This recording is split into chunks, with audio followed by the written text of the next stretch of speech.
Types and process of due diligence. These are one of the important aspect of merger and acquisition, because if the due diligence is not done properly, you will find that a company which are going for merger and acquisition, they will have a great loss, or they will have a huge amount of loss. So we need to study what are the different types of due diligence a company or a organization is going to follow before going for a merger, and what is the process of due diligence. So in types of due diligence, the first important type of due diligence is business due diligence. The experts in the due diligence who are doing the due diligence, they will first of all do due diligence of the business related activities, such as operational due diligence. This operational due diligence, this aims at assessment of functional operation of the target company. So how a target company is operating, how their operations are done, whether they have a regular operations, whether it is operating properly or not. So in detail, we are going to study about their operations. This is the first important kind of business due diligence. So once you will come to know about their operations, then you can go for the next kind of due diligence in business due diligence, that is strategic due diligence. So in strategic due diligence, it tests the strategic rationale behind proposed transactions and analyzes whether the deal is commercially viable, whether the targeted value would be realized. Right. So here in this strategic due diligence, we are going to make a strategy, and we will see whether our plans are working according to the strategies or not, or whether the business which has we are going to merge, whether they are been working according to their strategies or not. So that is what we call as strategic due diligence. Then the third kind of due diligence is technical due diligence. Here there are two types. First is intellectual property due diligence, and next is technology due diligence. In intellectual property due diligence, there will be a review and diligence of intangible assets, right? Maybe it is a patent, copyright, design, trademark, brand, etc. Because we need to get greater importance of that, right? We have to get a greater importance of that. Due to that, these all intellectual property, we are going to have a great, or we are going to have a due diligence on these all things. Then the second due diligence in technical due diligence is technology due diligence. So here the technological due diligence, it consider the different aspects, maybe technology, company's technology, further investment required in the technology, etc. So these all again due diligence we are going to do under technology due diligence. So this is the first kind of due diligence, that is business due diligence. Then once you do business due diligence, then we will be moving forward. Again, in the business due diligence, there are some more types. Those are HR due diligence. So HR due diligence, it aims at the people or related issues, key managers, and scarce talent leave unexpectedly. So we will study here the due diligence about our human resource, right? The organization or a company with whom we are merging, about their human resource, a company is going to study in detail, or due diligence will be done. Then environmental due diligence. In this environmental due diligence, detail diligence about environmental risk factors and liabilities associated with an organization. So what are the surrounding things associated, and their due diligence a company will do, because surrounding things are very, very important. So if those all things are followed properly, then only there will be a proper merger. Then information security due diligence. It is often undertaken during the information technology procurement to ensure that risks are covered. So here information security due diligence, whether what kind of security they are having, so that the different amount of risk should be covered, right? Like maybe some hackers are there, maybe some crackers are there, or maybe somebody else who would like to steal your data. For those things, what are the things a company has been taken as the protection? So those all things again we are going to do a due diligence in detail. Then the second type of due diligence after business due diligence is legal due diligence.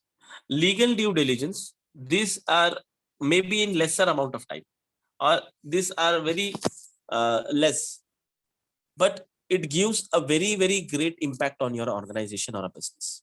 Like in the picture we can see there are some red chilies are there, which are very less in number, but those are might be very spicy, right? If suppose somebody has that in more number, then particularly it will change his taste of the mouth. Similarly, legal due diligence are those, if you do these all due diligence, you maybe they are very less in number, right? Maybe they are very small, but it doesn't mean that it is totally going to spoil your all company's affair, right? Like if you add more chilies in your food, particularly, right, as in the required quantity you're not added, more than that you added it. So nobody is going to eat your the food what you cook, because it is not tolerable. They require more water, they will feel like thirsty, or they require sugar after eating it. Similarly, in legal due diligence, it covers the legal aspect of the business transactions, liability of the target companies, potential legal pitfalls, and other related issues. Legal due diligence covers intra-corporate and intercorporate transactions. So, like if you have some disputes, if you, in future, if you will have certain uh, difference of opinion between you and the outsiders, so what are the legal aspect of the business of the company which you are going to merge, like target company? What are their potential legal pitfalls? So these all things also need to be diligence has to be done on this. So that diligence is called as legal due diligence. Then comes the next type is financial due diligence. Financial due diligence is one of the most important and difficult due diligence, right?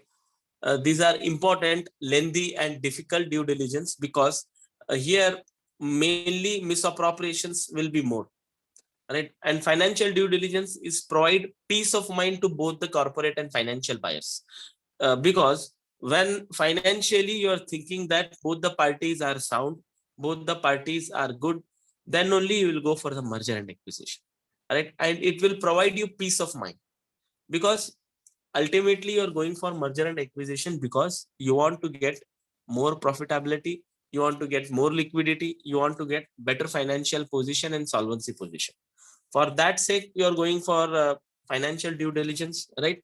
So when you go for that kind of financial due diligence, these all are the financial analysis you will do, right? And here you will be analyzing various things. You will be reviewing your internal audit procedures, quality and sustainability of earning cash flows, condition and various condition of the various assets, potential liabilities, tax implication on deal structure. So these all things you will analyze, and ultimately you will come to conclusion that our financial due diligence is telling us some positive or negative result. So now after the types of due diligence, when does due diligence become relative, or when does a due diligence will become relevant? So this is a particular steps we can find. First is identifying the deals. We need to identify the deal which is more feasible for us, which is more profitable for the business. That particular merger has to be selected. We cannot select any type of the merger which we are feeling that it will be profitable for us. No. So by doing the proper due diligence, we need to identify, then evaluation the deal, right? Deal has to be evaluated. Then there are some steps how to evaluate a deal strategy validation, right? The for evaluating a deal there has to be a strategy prepared in advance for deal evaluation. Then value driver identification. So what kind of evaluation you are doing, that driver has to be identified.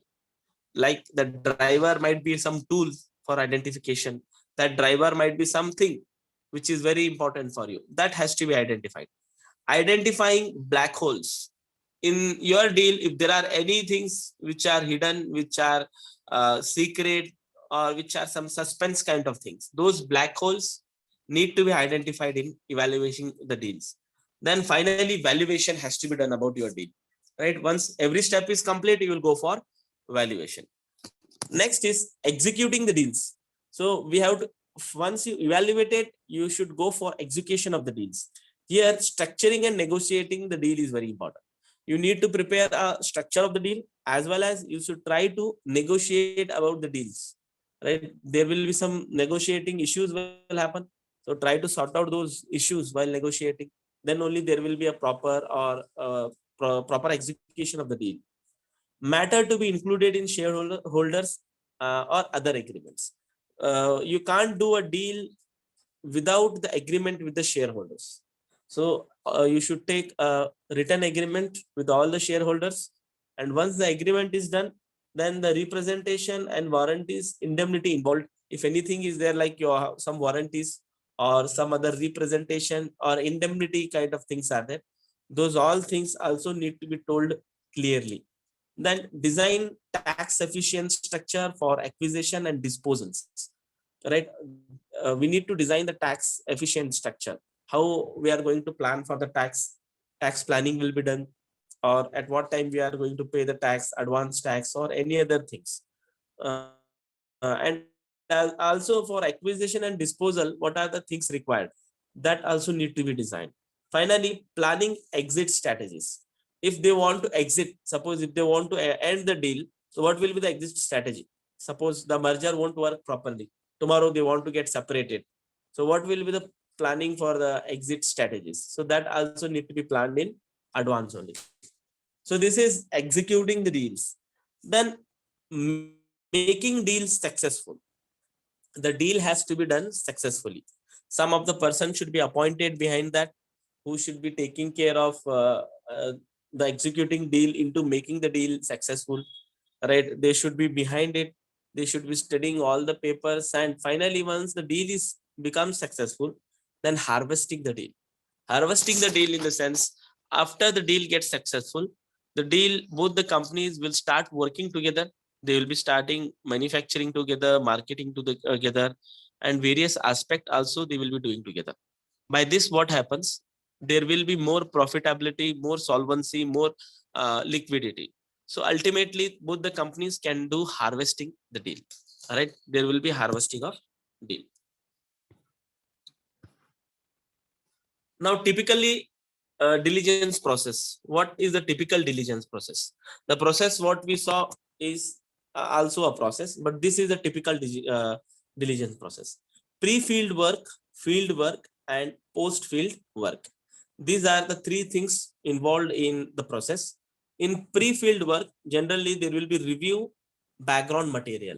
The company with whom you are going to merge, there will be a review about their background material, about their financial position, non-financial position, their condition. So various things you are going to review about the background. That is called as review background material. Field work, how to do this field work? The field work is visit the data room. The company with whom you are merging, go to their data room and study these all background material. Then post field work is preparation of report. After studying all those things which are required, visited the data room, and finally coming to your company and sitting for some time and having a brainstorming session or some discussion with the staff members. Then finally preparation of a report. That is the post field work. Next is consider preliminary structure. Before going for due diligence, the first process is we need to consider a preliminary structure, that this will be the structure for the merger and acquisition. Then what will be the field work? Field work is review audit work. So whatever they have given as the audit, right, those audit work we need to review it. Finally, what will be the post field work? It is finalize the structure. Whatever the structure was preliminary structure, after studying their all audit reports, we need to make that preliminary structure as finalized structure. That is post field work. Next is assist with the letter of intent. So we need to assist, or we need to help while preparing the letter of intent, right? This is the pre-field work.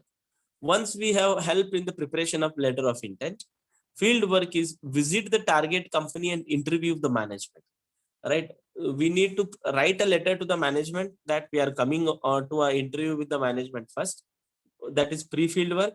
We will visit the target company and interview the management. We'll ask the questions to the management, to the board of directors, to the director and the chairman, etc. So this is field work, right? Third is support integration plan.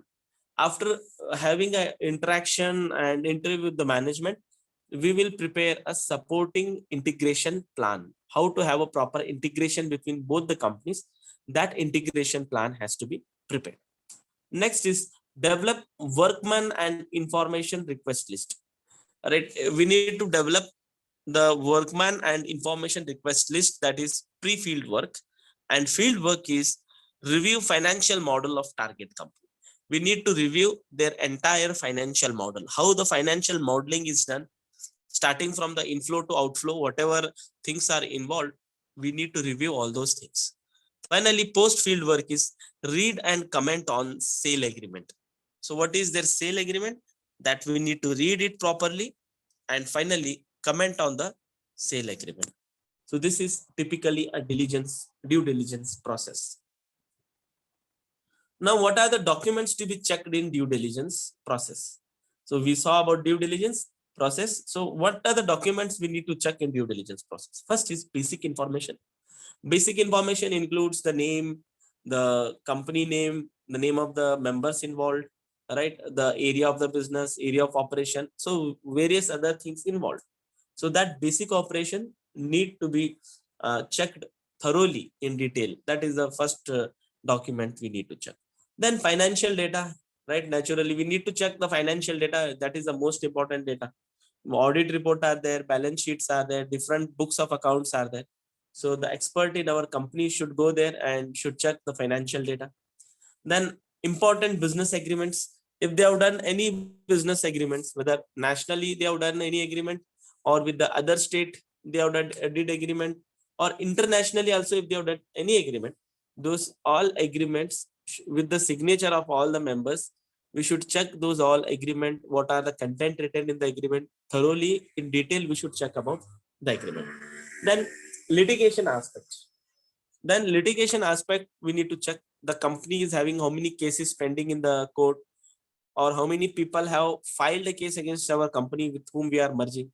So some of the lawyer or some person who is very expert in the law and other related matters should study in detail all the aspects which are litigation kind of things. How many cases are there in district court? How many cases are there in high court? Right? Or how many cases we have filed in the court? So those all litigation kind of aspects, including property, including persons of the company, should be done diligence or should be studied in detail. Then IRP detail, intellectual property right, which are the things included in the company, like copyrights are there, patents are there, goodwill is there. So various other intellectual properties are there. So which are the intellectual properties companies having, what is the value of it, how much of amortization is happening to it, or how much still value is remaining on the particular intellectual property right. So these all things also need to be checked in the due diligence. The documents of that also need to be checked in detail. Then marketing information. So what kind of marketing they are doing, what is the information available about marketing, that also need to be checked once, right? Whether they are doing just the marketing which is like local marketing they are doing, or they have a limited customers. Some of them they are doing a marketing to the entire state, or marketing they are doing using some social media marketing. So all information related to the marketing has to be the documents which they have kept should be checked in detail. Similarly, internal control system, what kind of internal control system they are having within the organization to manage their operations, to manage their business internally very well, right? Internally about the coordination between the different staff members, internally about the business affairs, what they are doing, right? So internally what kind of control system they are having, what is their method of hierarchy.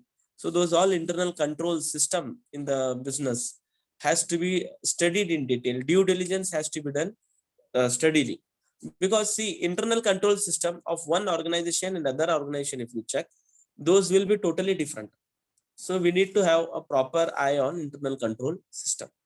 Taxation aspects. So what kind of tax the company is paying, right? Whether they are paying any kind of indirect taxes, what all indirect taxes they are paying, or whether they are registered or not to the GST, right? Various other things about taxation aspect need to be studied in detail. Then cultural aspects. What kind of culture that company is having, and those all documents related to culture, work culture maybe, or maybe some other types involved in the culture, working culture is there, or various other kind of things like when they are giving holidays, or what kind of work routine they are having. So the all things related to culture aspects also need to be done a detailed due diligence. Then environmental aspects or impact. How, and we are giving how our company, that company, target company is giving impact on the environment, right? Various things we should study, whether uh, the company is giving or having a more impact on the environment, like more pollution it is doing, more kind of water pollution is there, air pollution is there, noise pollution is happening. So the various kind of report, and as well as these all hazards they are like having, with that what kind of things they are coming up to avoid these all hazards, to reduce these hazards, right? What are the things they are following? This all environmental impact also we need to study in detail and of the report of due diligence.